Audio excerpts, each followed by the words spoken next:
Ina, does your microphone work?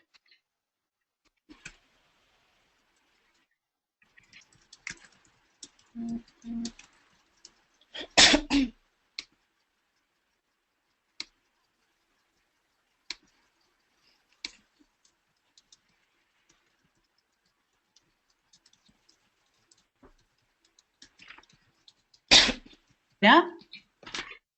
We can't hear you.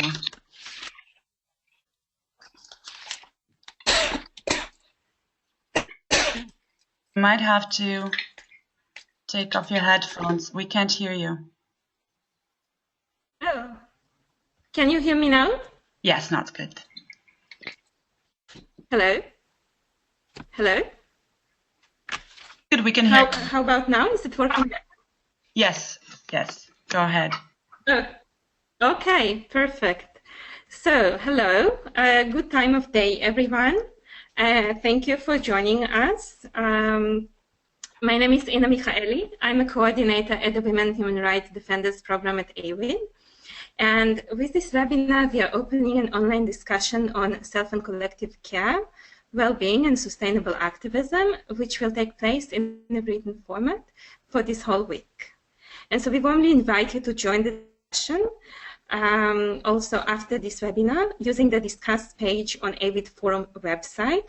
I will be sharing the exact instructions at the end of this hour. This discussion is a joint initiative of the Black Feminisms Forum and the Interregional Advisory Group on Wellbeing that is part of Sustaining Our Activism Women Human Rights Defenders Hub at the upcoming AWID Forum. So I would first like to invite Kimberly Phillip to introduce the Black Feminisms Forum. Thanks, Ina, and greetings, everyone. So the Black Feminisms Forum is taking place pre-AWID Forum on September 5th and September 6th, and is a co-created process put together by a group of Black feminists from across the world, across regions, and across movements.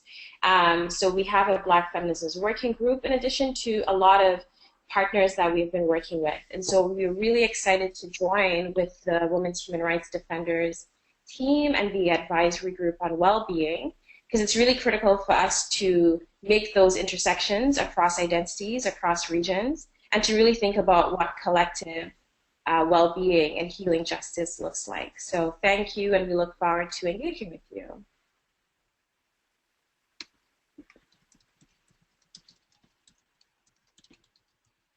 Thank you, Kimberly. Just to say a few more words about the Sustaining Our Activism Hub at the AWID Forum. We are hoping to create a space where we could share and reimagine strategies for holistic security for activists and to explore ways of sustaining our life and our movements. It's also a space where we hope to experience well-being as a radical practice and to celebrate ourselves and our struggles. The way we are going to structure this webinar, I will introduce the speakers, panelists, and hosts of this discussion, Lynn, Lucia, Alex, and Ainania. We will open with, we will first get to know our panelists, present the questions for the webinar, and hear from the panelists again. So I'm pleased to present the first speaker, Lynn Chu.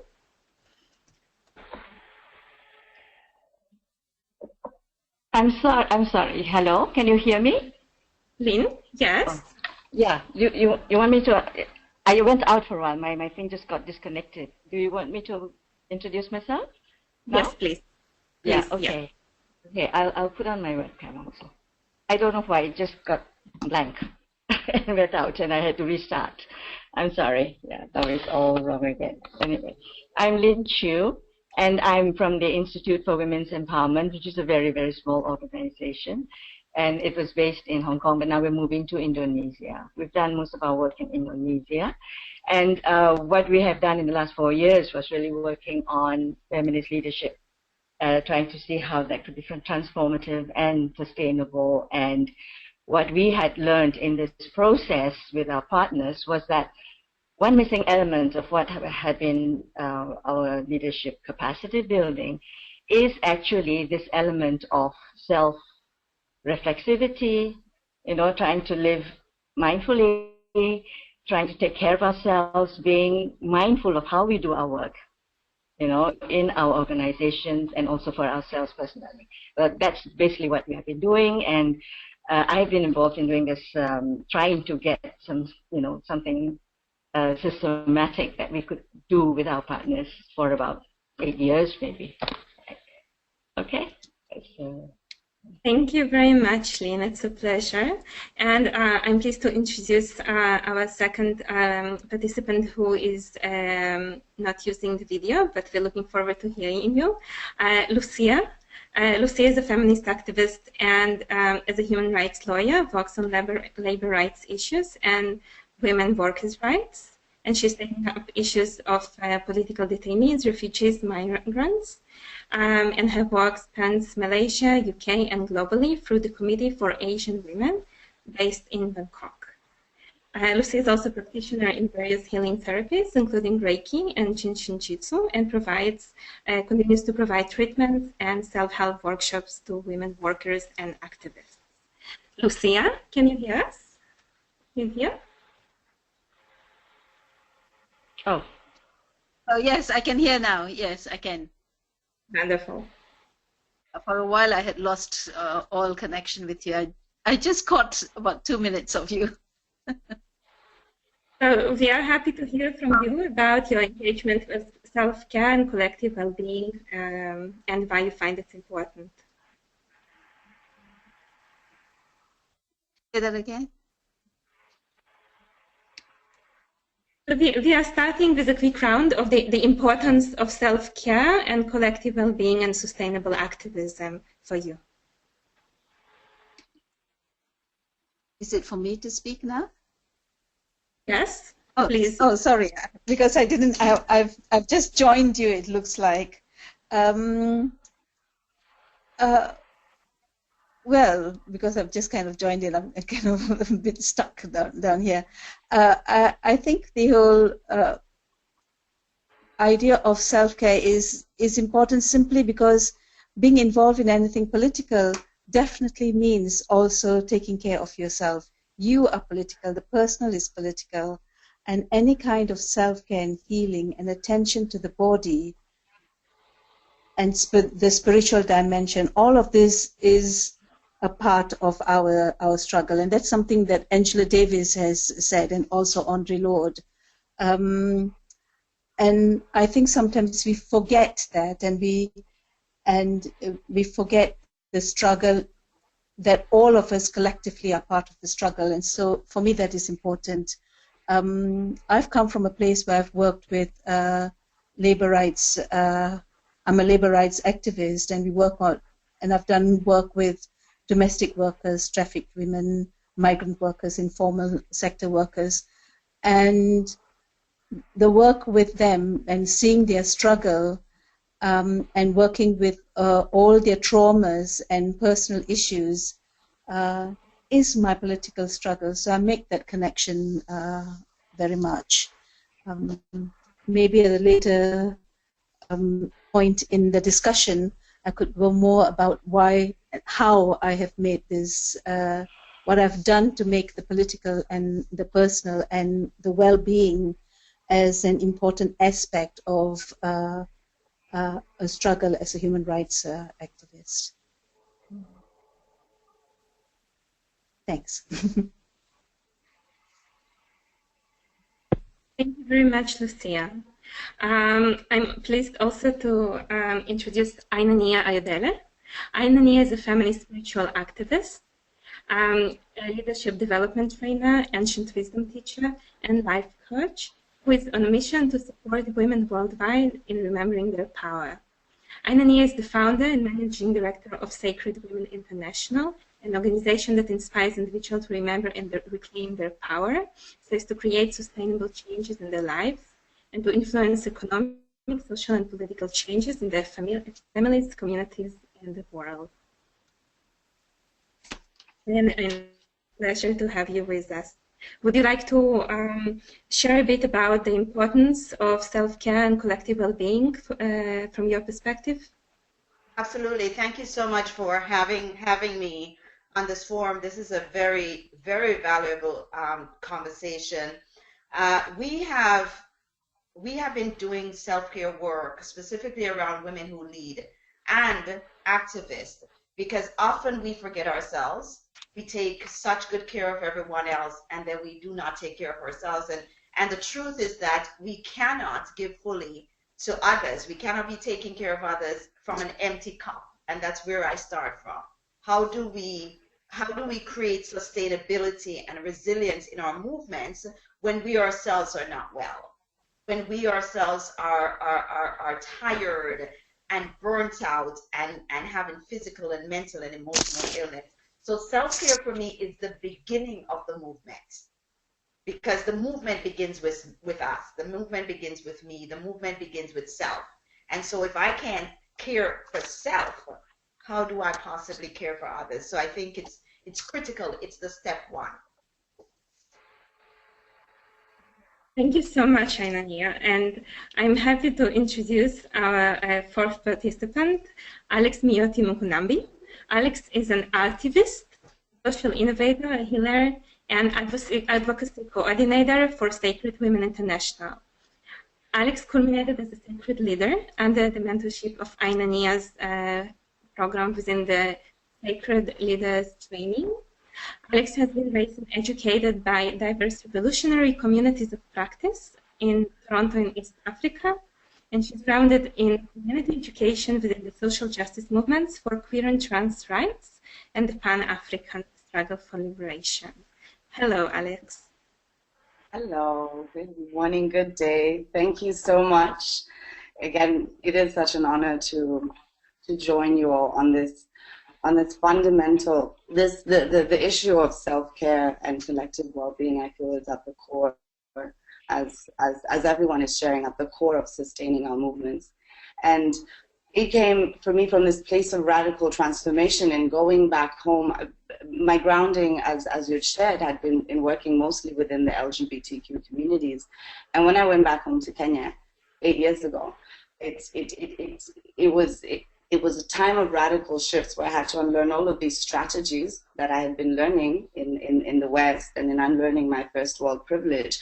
And I realized how much I went through several cycles of burnout, and I feel as activists and human rights defenders, we don't go through one cycle of burnout, we go through several. And I feel that as we are unlearning, as we're centering this feminist politics and radical feminist politics, it is that piece of self and collective care is intricately connected. As Ainania is saying, for me, I've learned, it's in my body and particularly in grounding through the Sacred Leaders Training, this piece of how much more effectively I can serve community and serve others by serving myself first, right? By loving myself first, by knowing my vision, by knowing my purpose, and sustaining myself in that way, and unlearning pieces like this culture of overwork, and that we're going to get into later. But yeah, I feel that grounding of taking care of ourselves so that we can be better able to take care of our communities is part of this radical feminist politics that we need to continue sharing. And I'm looking forward to exploring beyond the webinar, how we can continue learning how to share more resources on this. Thank you so much, Alex. And it's such a pleasure to spend this hour with all of you. Before presenting the questions, I just would like everyone to pay attention to the questions box that you have within the GoToWebinar software. So you have this little plus with questions, and then when you click on it, you can just be posting questions to all the participants of the discussion, or if you would like to ask a certain participant, and we are very much looking forward to your questions and comments in the questions box.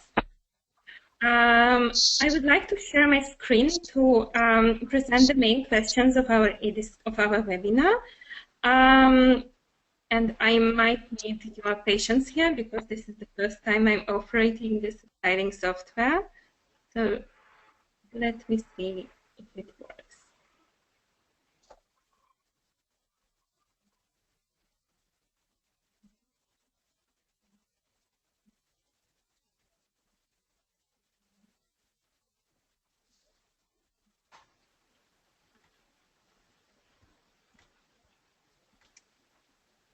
It seems to be working, isn't it? Yes. So just to present again the three main questions of the webinar, and again encouraging you to be posting your questions in the questions box. How we can take care of ourselves and each other in our struggles and in situations of conflict and crisis. What practices, rituals, and knowledges of care are being shared and passed on intergenerationally? And how can we create organizations and movements where we are impassioned and inspired to work for our cause while centering our individual and collective well-being? So I would like to invite the panelists for another round of listening from you, this time around those questions. I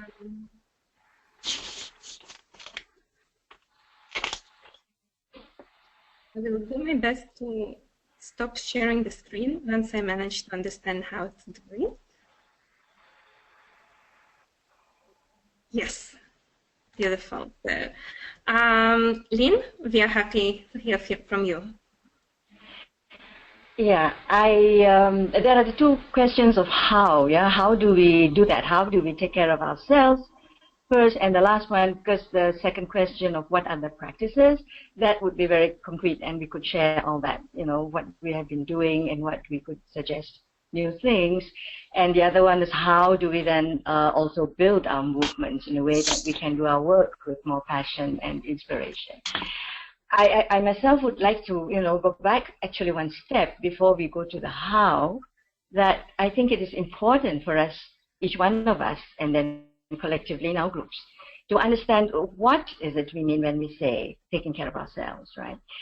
I think for me, it means, learning how to live our lives in a way that we are, well, I want to use that word mindful, mindful of how we are ourselves in the first place, that personal mindfulness, that knowing ourselves and then knowing in a way that is holistic.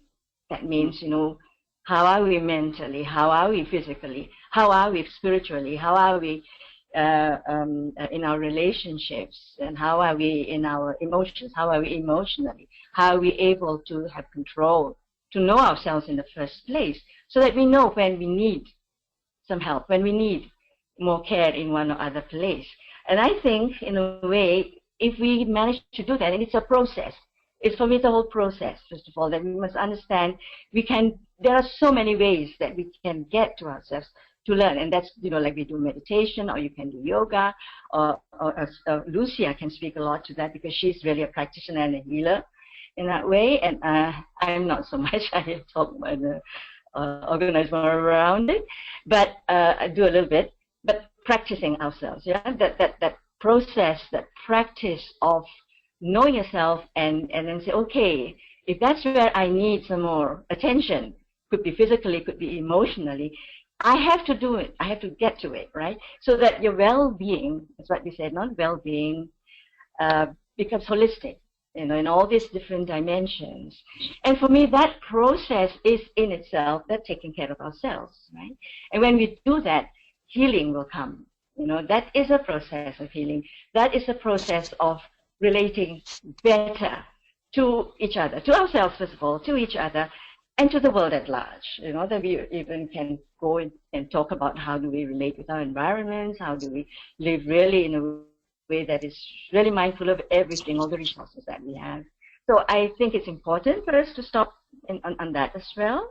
And then, of course, it's not enough time in this webinar to say exactly how we do those things. We are still in the process of finding out, of experiment, for us anyway. Maybe Aina and Alex can fill in more because they've been doing it systematically for a longer time. But you know, that's where I am at this moment, and learning to understand that it's a process of our lives. It's how we live our whole lives, and that is then how when we relate to others and how we relate within our organizations, and that both personal and political, or personal and collective, that is, as Alex had said, also integrated, is together. It is not doing one and then the other, but that tension between the two is always there. So the personal has to be mindful of what is collective, and the collective has to be mindful of the well-being, for the well-being of each individual. And that's the only way we can go on. I mean, it's not anything new. I don't think it's rocket science, but we have forgotten it along the way of how we live and do our work. And see what other questions might come. Yeah. Thank you, Lynn. As we continue the round, I will just be reading out loud the questions coming from the audience, and I would like to invite the panelists to address those questions as we continue with the round. So we have our first question from Yamikani. Hello, lovely panelists. I just wanted to ask about negotiating the guilt when we do take time to take care of ourselves. As a Black woman, I often struggle with negotiating self-care with family responsibilities, which can be heavy, but also working in predominantly white spaces and feeling the pressure of having to work harder to prove self. Hope that is clear. Thank you. So as we continue with the round, Lucia.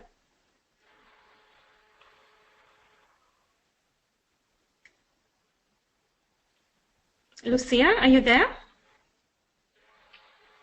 Hello. Okay, can you hear me? I started talking with the phone on mute. Can you hear me now?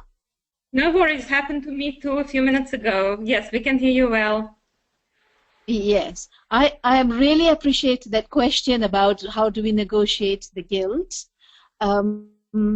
because it took me many years. It took me 40 odd years to realize that I don't need to feel guilty.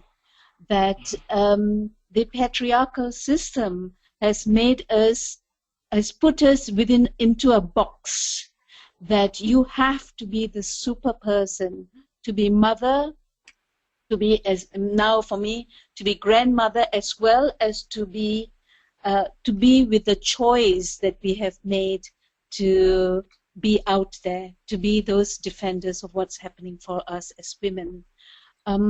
Part of it is, for me, maybe when my child was younger or my family was much younger, it wasn't easy to understand that.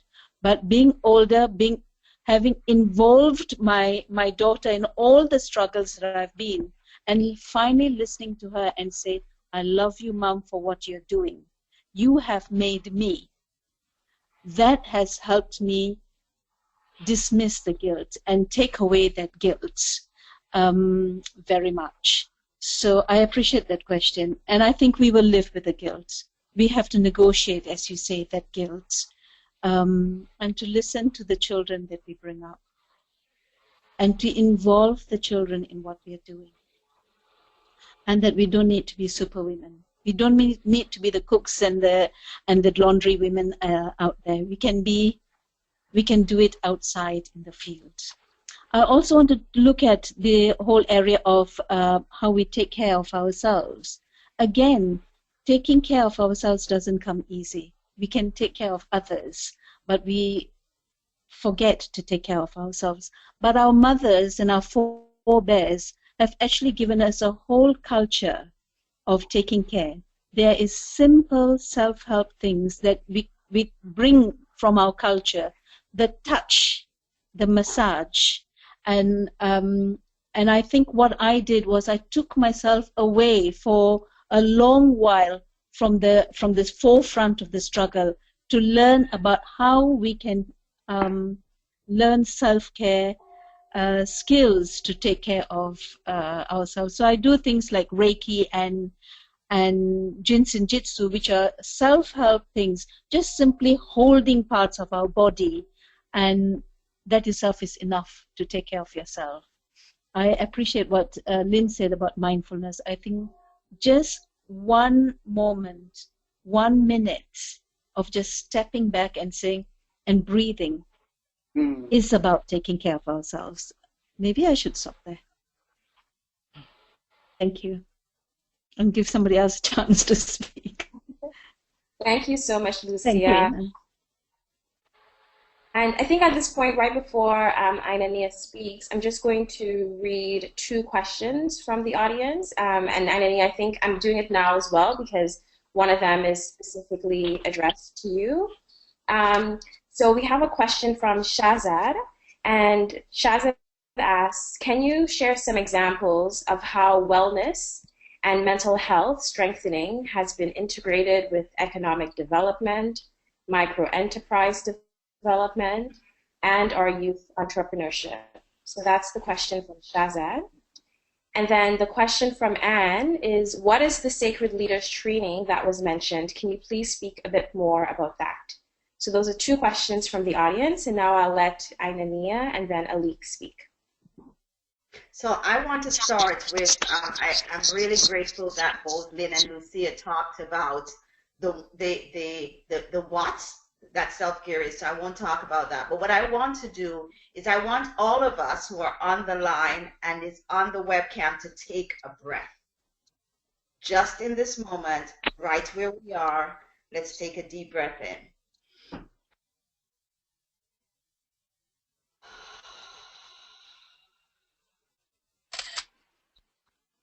Relax our bodies and just take another breath in.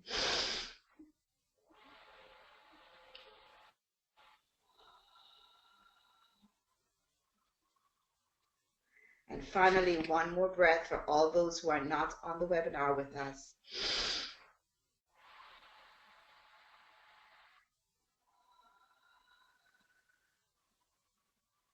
And I want you to just feel your body and identify the difference. That costs you nothing. Seconds of stillness, seconds of connecting with your breath. That's self-care. That's all. And it just shifts things for us. You know, these are, like Lucia says, our foreparents have already carved the way. They've given it all to us for us to use. So just to address the questions that you asked, Kimberly, that the audience asked. So one is, when we look at, I think you mentioned micro-enterprising, social enterprising, entrepreneurship, economic development. Well, those are parts and parcels of us. We're not one without the other. Self-care, or what I call self-stewardship, really is about the careful and responsible management of self. Mm-hmm. And that includes the work we do, whether we're entrepreneurs or we are social and political activists. That includes all of that. It's the careful and responsible management of self. And we talk about self-stewardship a lot.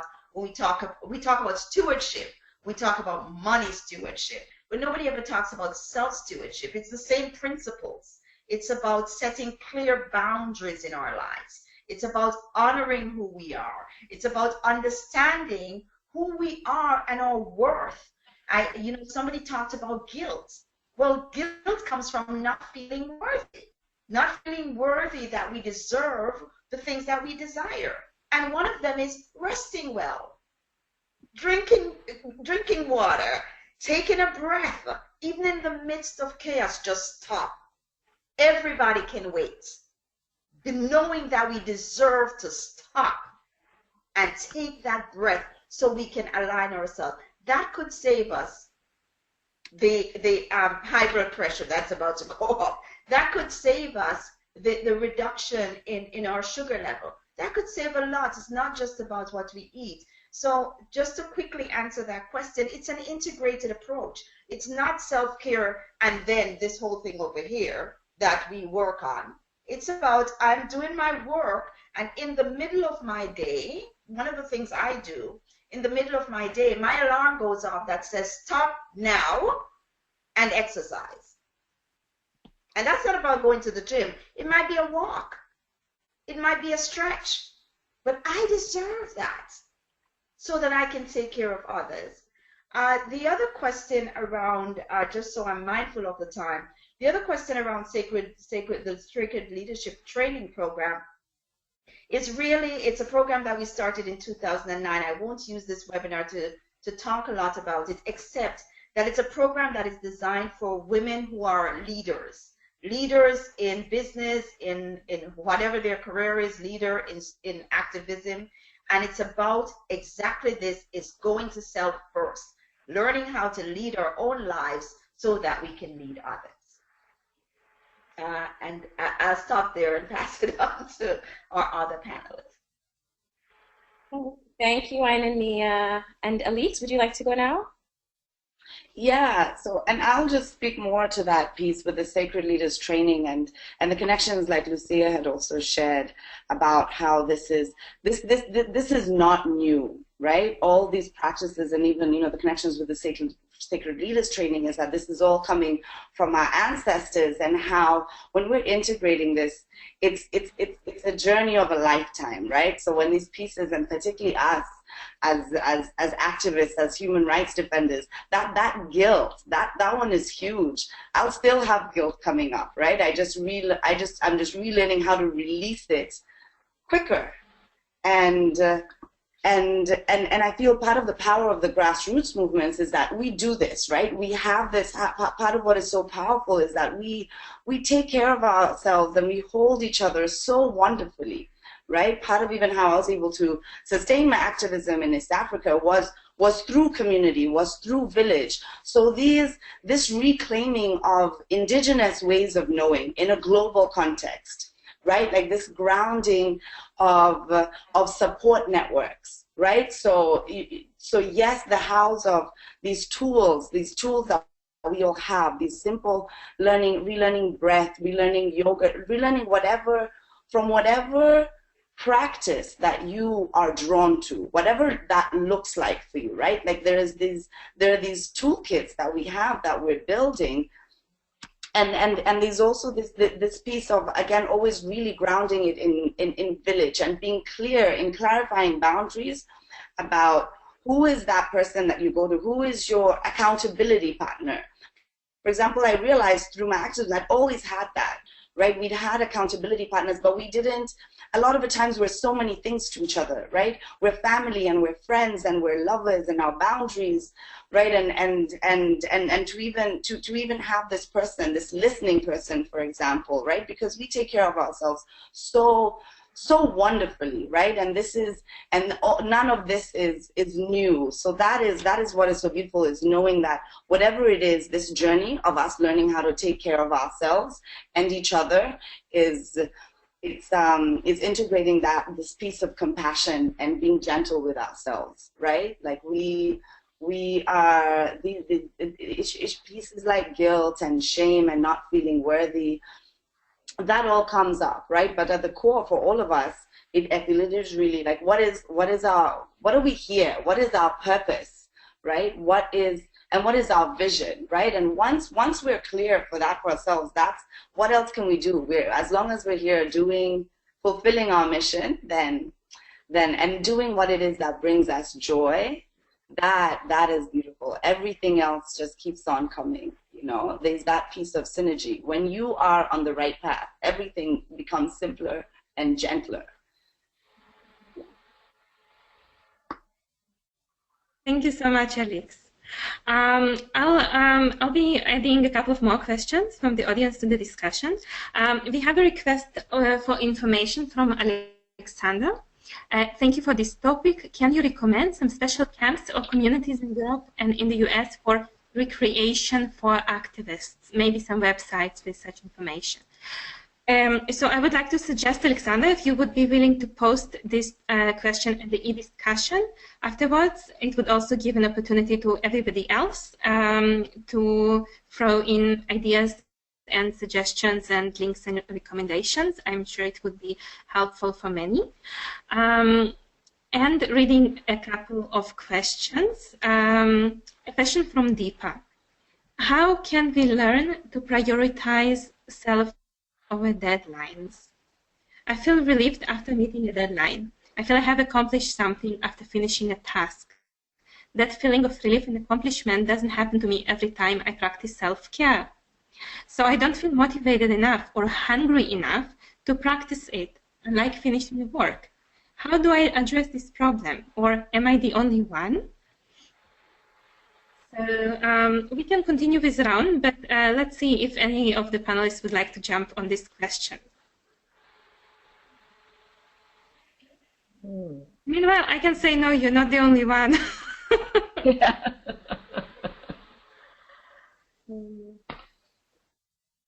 I didn't quite get the question, really. Could you? Yes.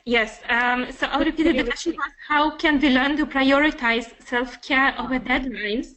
Because accomplishing something or meeting a deadline gives a kind of sense of satisfaction and accomplishment, and then you don't feel motivated or hungry enough to practice self-care.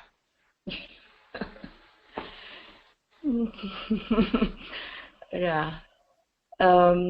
Several things there, right? Whether the finishing of the report will give you a sense of accomplishment and practicing self-care will not, whatever that is what you need. I think I would say if I look at it now, maybe I didn't before either. I also had a problem with that, right? You just want to finish your work first and then I can do it, right? Something like that. But as also Aina had said, and I think everybody has almost said that, it's not two different things, right? It's how are you doing your report? Is it progressing well? Are you feeling bored? Are you feeling also stressed by it? So that's exactly when you have to stop a minute or two or three if you need it. You know, take deep breaths, or 5, yes, and get yourself revitalized to go on with your work. And maybe that's exactly what's going to help you in your work. And not just going on and on and say, I'm going to postpone, going for that run around the neighborhood. I'm just going to postpone going even to get a cup of coffee or something like that, when you feel you need to sit down, for 5 minutes. Or even lie down and close your eyes, like flat on the floor. Close your eyes and breathe 10 times and then get back to your work. You will see how much better you'll get, will be doing it. Am I right? I see Aina nodding her head. Yeah, if I can just jump in here, because what I'm hearing is that self-care is the reward. Self-care is not the reward. It's like, okay, if I finish my activities, then I can do self-care. Self-care is not the reward. Self-care is the beginning, the middle, and the end. Self-care is the wraparound. You see? So I'm going to just quickly suggest. I'm going to suggest that whoever asks that question and whoever has that question, start your day with self-care.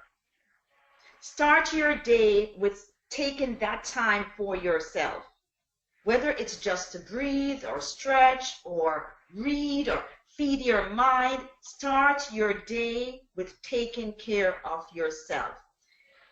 End your day with taking care of yourself. In the middle of the day, take care of yourself. Just as you have that prioritized, I have to write the report, I have to call this person, I have to take care of myself. And make it a practice until you don't have to schedule it anymore.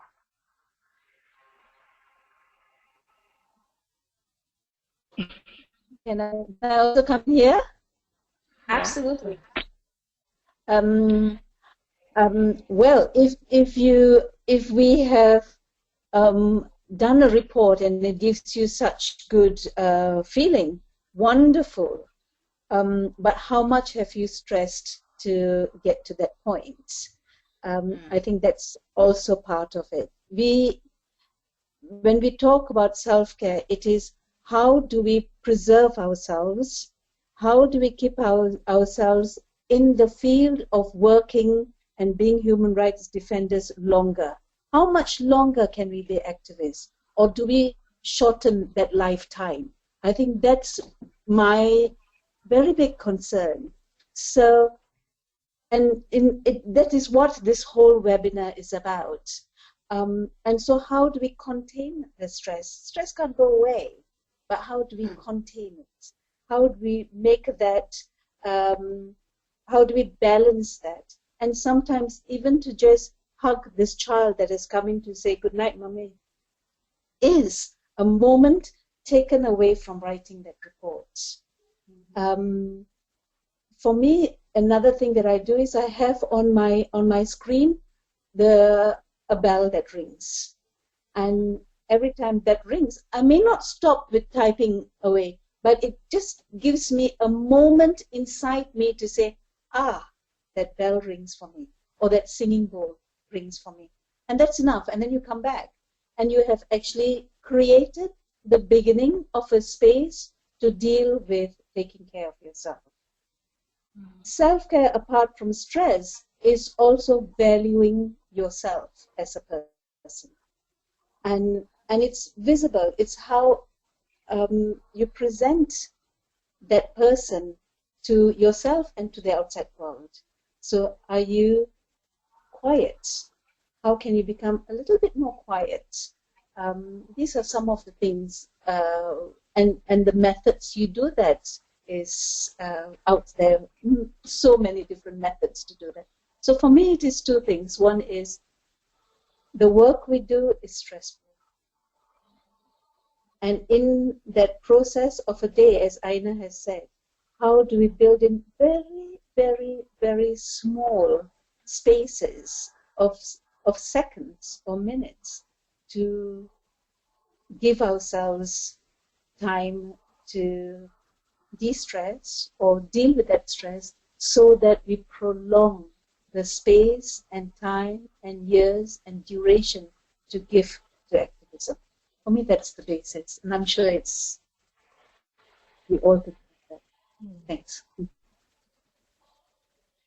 Just one other word. It's not just to lengthen the time we have to work, but also improving the quality of our work, I think.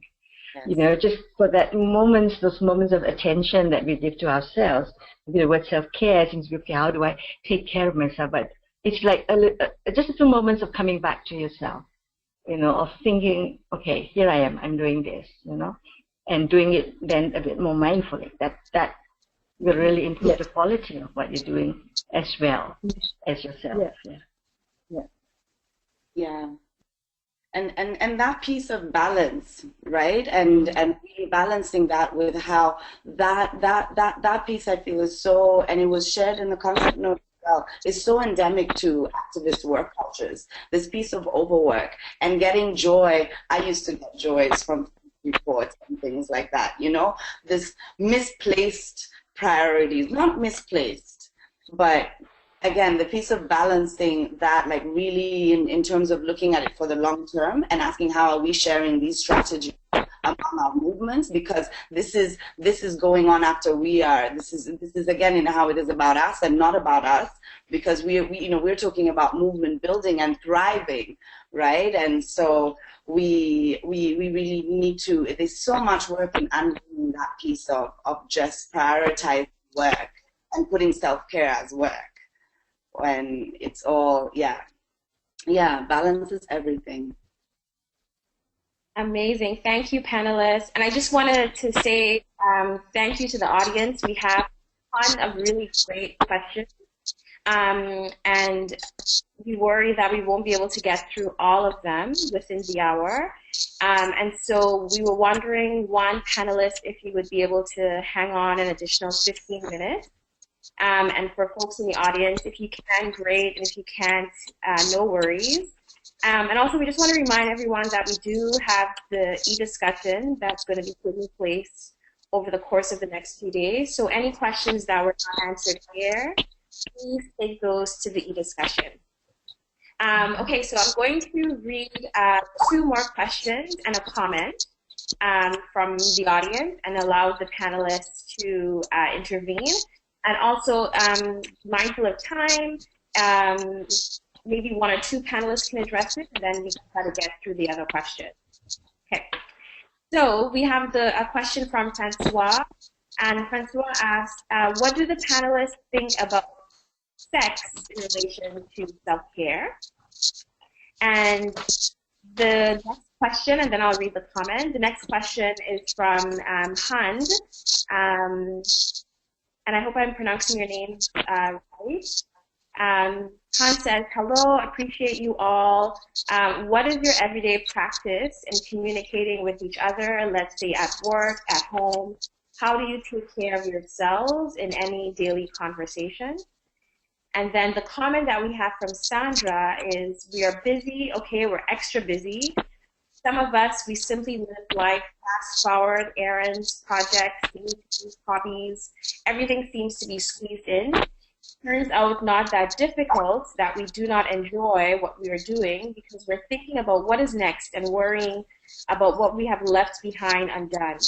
In this culture we're embedded in, it's no wonder that we fall unknowingly of where we are and where we want to go, or even wondering who is that is going crazy like this from one place to the next. In our process, it becomes fundamental to learn to stop, to let our being muscles get used bit by bit and build from that.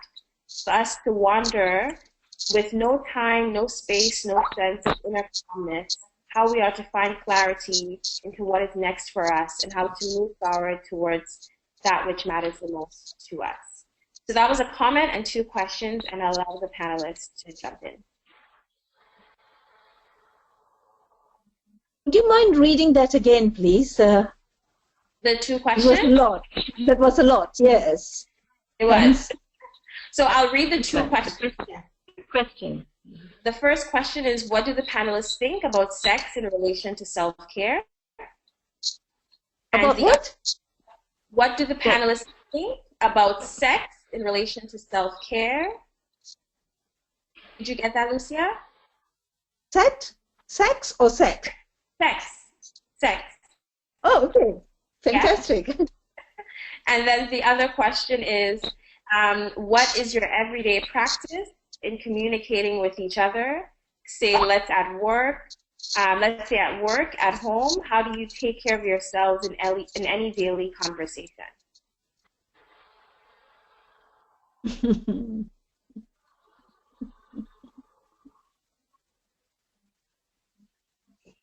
Who wants to start?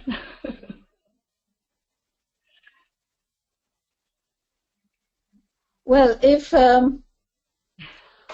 it's in sex in relation to self-care, it's fantastic. If you can do that, and if it's healthy and it's loving, why not? That is part of creating space for a very, very beautiful part of you. That's nice. So I think it is. Sex is self-care. But I also am thinking in terms of everyday practices. I think we have,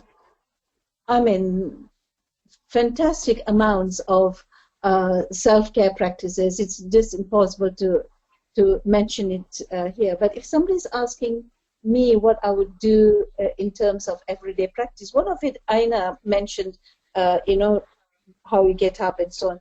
How you get up and how do you greet the day is, for me, is an important part. Even if it means I open my eyes and I say, thank you that I'm alive. I'm a sense of gratitude. I also do Reiki, and Reiki is very much about how do you bring the sense of gratitude into your being, and then waking myself. So that's about a minute or 2 in the waking up process. There are also other practical practices that Aina mentioned about drinking water, about stretching yourself. So there's plenty that we can do in terms of self-care practices. Within Institute of Women Empower that that Lynn and I work with, we do Reiki and we do Jinsen Jitsu. We do very simple kind of massage as things that we can put across to people to take care as self-care practices. I'm actually quite interested in how you communicate and how you speak and how you converse and how you interact with each other. These are also skills that takes time to learn what are the words we use, what's the language we use, how do we hold our bodies, how we feel empowered and trusting enough within an organization or at a meeting to be able to speak to each other, and what kind of, in an organization, what kind of systems or practices or structures or frameworks we bring in and we put in to allow our staff, the team, to feel that we have a trusting space that we can speak of things that you care about or you are unhappy about. I think that takes more than this webinar to go into, but I think it is an important place to go to in terms of building alternative organizations or alternative offices or alternative management style to allow to get this idea of self-care into a bigger space, so that it's not just self-care, it's taking care of the other in an organization that will impact and influence this movement that we're talking about. I have to stop there because we've got really short of time. Thank you so much. I will also read a couple of questions, and I would like to encourage everybody to have a look at the questions box, because there are also comments and ideas from participants there. So, so you're welcome also to use it and read everything. And I'll do something anarchist. I'll read one question by the order and one question that came just recently. So not to discriminate the people adding the questions and now. So we have a question from Daphne. Thank you for your time and beautiful sharings. I just want to ask about self-discipline in relation to self-care. I find it very difficult to keep my promises to myself. How to have regular practice. Keeping promises for others and following up on duties are fine, but how do we self-discipline ourselves for taking care of ourselves, for keeping our promises to ourselves? That's one question. Then a recent question that came from Sandra. Question for all panelists. How do you tackle big topics of shame? In my experience, many women human rights defenders feel flooded with feelings of fear, blame, and disconnection. In what ways you tackle this topic? Who we should be, what we should do, how we should. So please feel free to jump in, any of the panelists. I'd actually like to go back to that question, if I may, of sex that I don't think we answered really, and I wouldn't like to think that you're kind of shying away from it, because, you know, our sexuality is part of our whole personality, right? And I think that if we really are able to be well, to take care of ourselves mentally, spiritually, emotionally, you know, be in balance and in control, we're going to have wonderful sex. We'll be able to do it. So it is that way part and parcel of the expression of our lives, right, of how we relate to each other.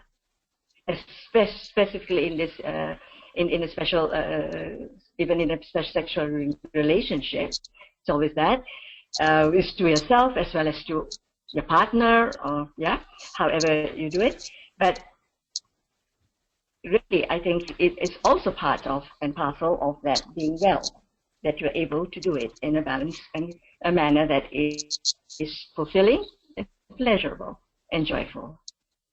I think that is there's no, you know, kind of a special thing, but it is part of our whole life and how we live. And so taking care of ourselves means taking care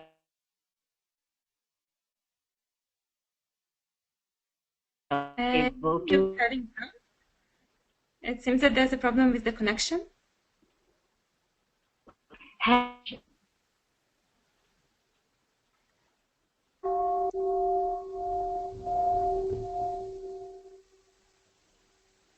can you hear us? Okay, so let's.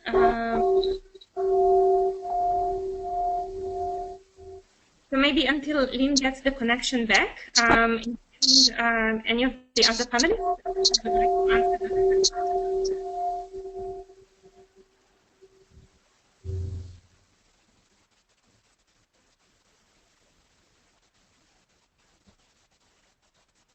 Thanks.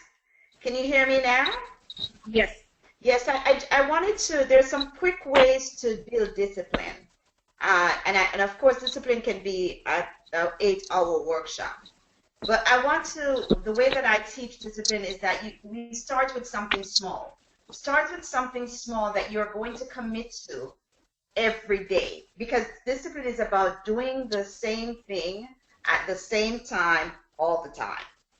So start with something small like, I am going to appreciate myself. I'm going to start my day by appreciating myself. And I'm going to do a list of 21 things each morning that I appreciate myself for. I appreciate myself for coming on this webinar to learn about self-care. And do 21 of those every single day at the same time. What that does, it tells your body that you love yourself enough to commit yourself to something, anything. And the practice then becomes embodied. And you build yourself up to something bigger for longer periods. It's a practice. And that's the quickest way that I know how to build discipline into your life, starting with something small. I want to add onto the conversation of sex, because we often talk about sex and sexuality and as having to have someone else. I want to say to women, feminist activists, that you can have sex by yourself. And it's really important to do that, because what you're doing is activating your sacral chakra. And your sacral chakra, which is just below your navel, is important for your creativity. When you are not activated, when your sacral chakra is off, that particular energy system, your creativity is off. So if you don't have a partner, or if you don't have somebody to help you in this sex experience, help yourself. Learn how to activate those senses so that you are keeping your sacral chakra in balance. That's all I have to say on the sex issue. To add on the discipline issue, that piece, that exercise of that little piece that Ainania was sharing on, that I appreciate myself, I would also balance that with I forgive myself for, because in building discipline there will be things coming up, and those are such simple. We used it in these are basic tools, some of the basic tools that we were learning in our program. And so that piece of in the morning and in the evening, having that list of what you appreciate yourself for, what you forgive yourself for. And another piece in building with that is synergizing with cycles and being very intentional about whether it's a 21-day process or a 30-day process, or better yet, a 40-day process. And if you can synergize it with a new moon, the new moon is coming up. We just finished the full moon. So things like that, like being in that, being clear about the boundaries with that, 40-day processes are amazing. And if you can have somebody who will support you in that process, that is great. So an accountability partner that you will share. This is what I'm working on, and this is what I need support with. Can you check in on me? Yeah. That's it for now. Yeah, that's nice. I don't know whether I could share one extra thing here. It seems like self-indulgence on self-practice. But I don't know, it always makes me feel very, very good when in the morning when I get up, yes, this thing about acknowledging who you are. I name my name, and I name the name that my parents gave me, and I name the name that I gave myself. And then I name my parents. And then I name the ancestors that I can remember. And then I name my child, and I name my grandchildren, and I name my great-grandchildren who I do not know yet. and it just gives me a particular place in this planet, and it feels very good. I don't know whether I can ask you to try it. Beautiful. Thank you, Lucia. So I'm just going to read 2 questions from the audience, and they're big questions. So just a heads up to the panelists, you may want to jot some notes down.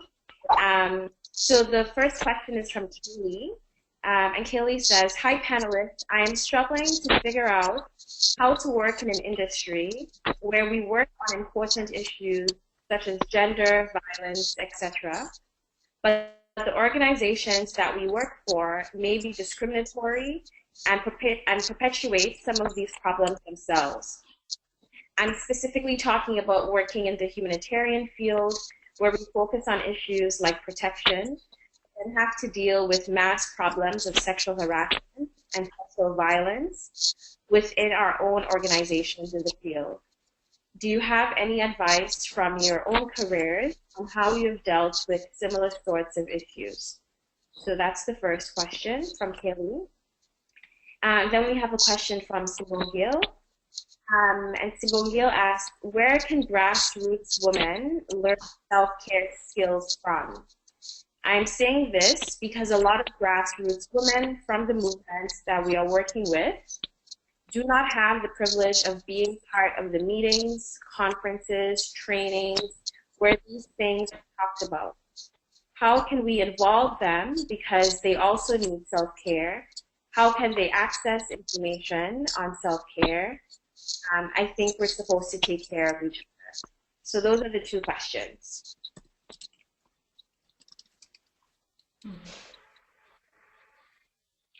Lynn?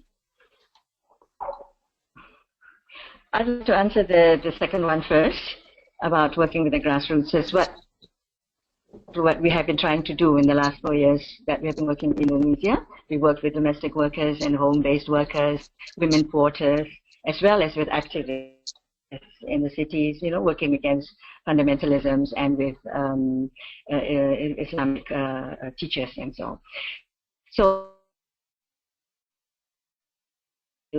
to really share these ways of self-care, of getting to know yourself, you know, these ways of improving your own well, let's just call them self-care methods, you know. And there are so many things that we really can do without it costing anything. It just needs, well, it's not just, but it needs some organization and some attention, and the attention and the commitment to include this in everything we did. We were not able to have a very specific, just, let's say, well-being and self-care courses or anything like that, work, because we were doing the leadership capacity, and that's what we did.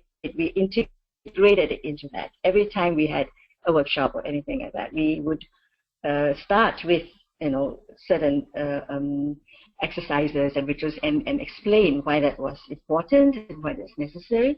We have sessions where we share with each other, because everybody has been doing things, have been their own ways of de-stressing, of, you know, dealing with emotions and of all that. So that kind of sharing with each other is really very important. And I think it is really very important also to have communities doing this, groups doing this together, because then you support each other, you know. The difficulty was that we did not have enough, let's say, resources to really make it systematic, that you could have certain sessions and have comeback sessions and be able to follow through until people were able to do it on their own, you know, and have learned enough tools. But there are many of those. I know it has not been very well systematized yet to reach down to the grassroots, but it is possible. And I think we do need to think about it maybe during the AWID, you know, conference, and also within eDiscussion. Maybe there could be time to really share these ways of doing things. And I do agree, it is really, really very important. And one of our aims is really, how do we reach out indeed to those who cannot just go to retreats and even leave their works. I mean, domestic workers cannot even take 3 days off.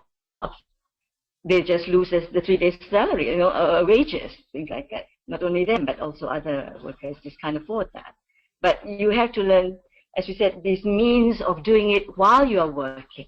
There are many ways of doing and taking just those minutes, short breaks. But when you do it systematically, and that's where the discipline also comes in. It's with really being really mindful every day of your life that how can I do this? When I need it, what can I do? Many little things. For example, if you all know Capacity International, they have a whole manual, of exercises that everybody could do, wherever they are in the field and at home and so. So it's not just, again, as I say, because it is really a work that we need to do.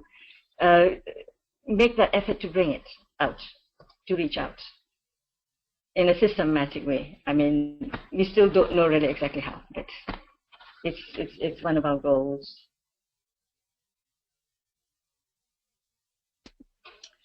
Yes, I agree, and that piece, I'm putting on that piece of integrating self-care into all of our programs and all of our projects, and I feel like this is part of what's, I'm really interested.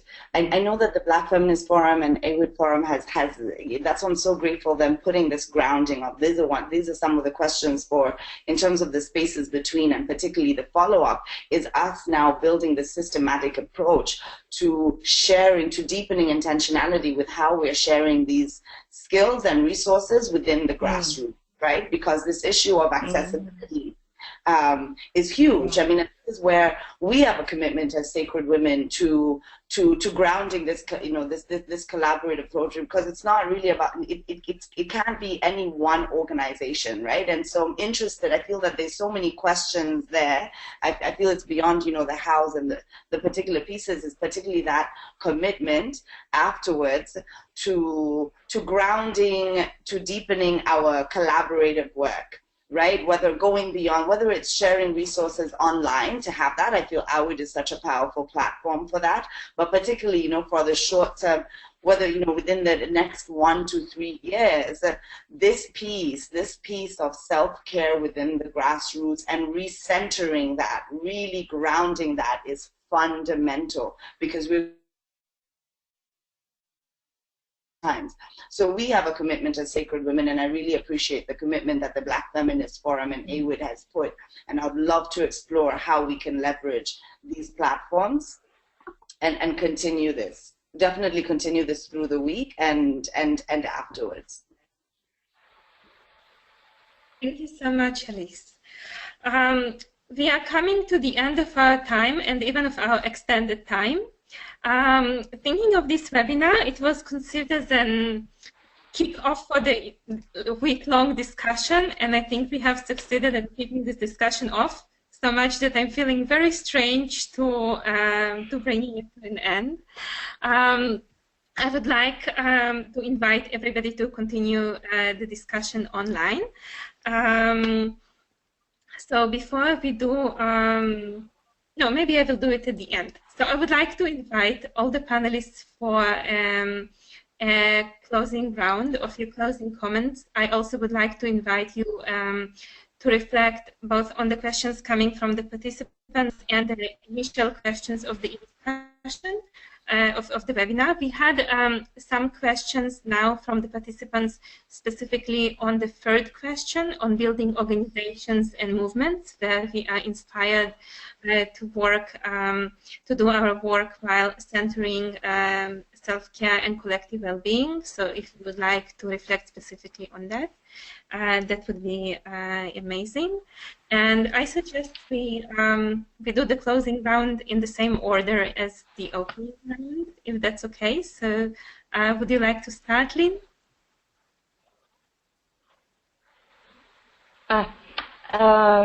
Closing words. I think for me, the really an important thing is to be convinced, to understand and be convinced that health, self-care, well-being, that is your living your life in this catastrophic world that we are in, everywhere, and that learning how to do it while we are there. It is not taking a weekend off to have a workshop.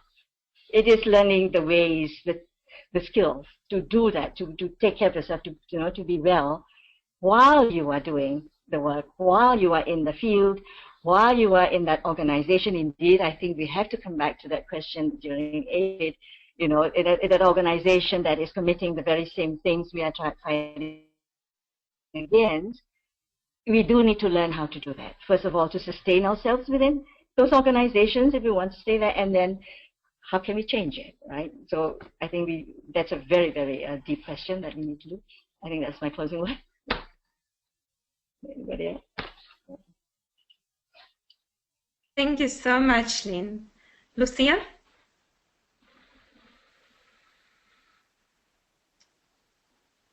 Lucia, can you hear us?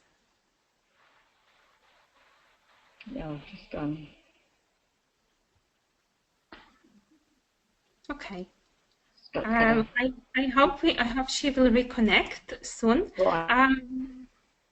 Yeah. Ainania, would you like to go next?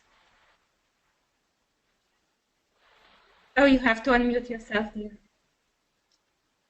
The person from the audience who mentioned the discrimination and harassment, that concern, I'm hoping that they'll write it so we can respond to it, because that's a very important piece that we weren't able to address. And overall, I'm of course very, very grateful that we started this. This has inspired me to do some more work around this, so more people will have access. I want to close off by just reminding everyone that self-care is about self. It's about starting with yourself. We cannot do it collectively if we're not doing it for us, doing it individually. It is the individual that becomes the collective. So start with yourself and begin the day, throughout the day, at the end of the day, take time for yourself simply because you deserve it.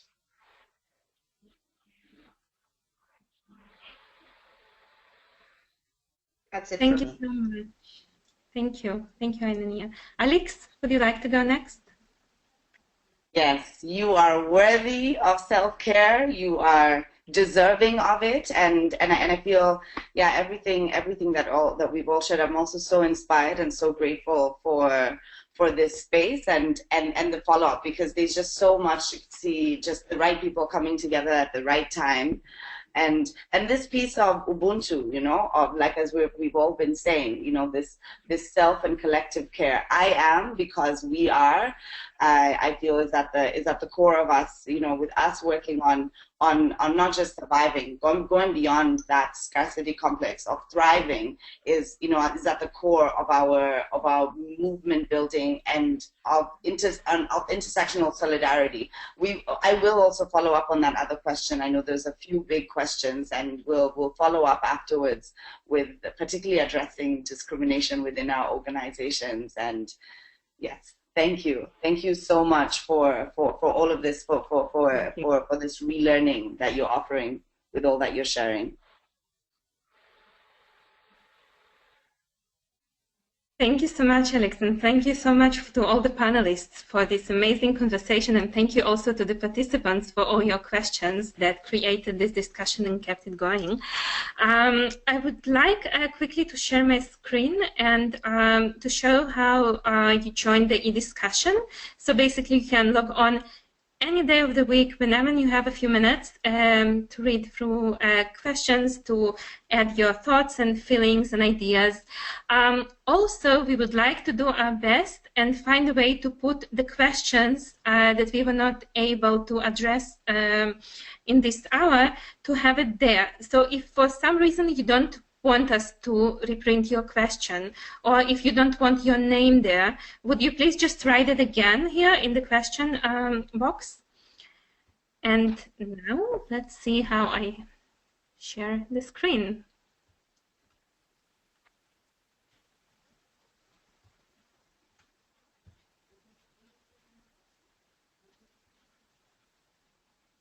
Is it working? Yes. Sorry, this is embarrassing. I will be ready next time. So basically, to join the eDiscussion, please go to the AWID Forum website. You can see the address here. It's www.forum.awid.org. In the menu, just click on the discuss function. You can see it here. And then once you do it, please make sure that you are in the right eDiscussion, which is by making sure that in the drop-down box menu, you have self-care, health, and collective well-being. If you choose other options there, you can also see all the contributions of participants to the previous discussion on building resilient movements that very much connects to our discussion here. So this is it from me. Thank you. Kimberly, would you like to go next? Sure. I wish we scheduled like 2 hours for this webinar. There were so many incredible questions, and a lot of you stayed back beyond the hour, so thank you for that. Thank you to the panelists. You were amazing, and we will continue the conversations over the eDiscussion. And for those of you who will be joining us in Bahia, we look forward to meeting you. For those of you who will be at the Black Feminisms Forum, we'll be there to embrace you. And so we're really, truly grateful for the depth of questions and the thoughtfulness that you all put into this. And so thank you. Yeah, that's all I can really say. I am overwhelmed with gratitude. Thank you, everybody.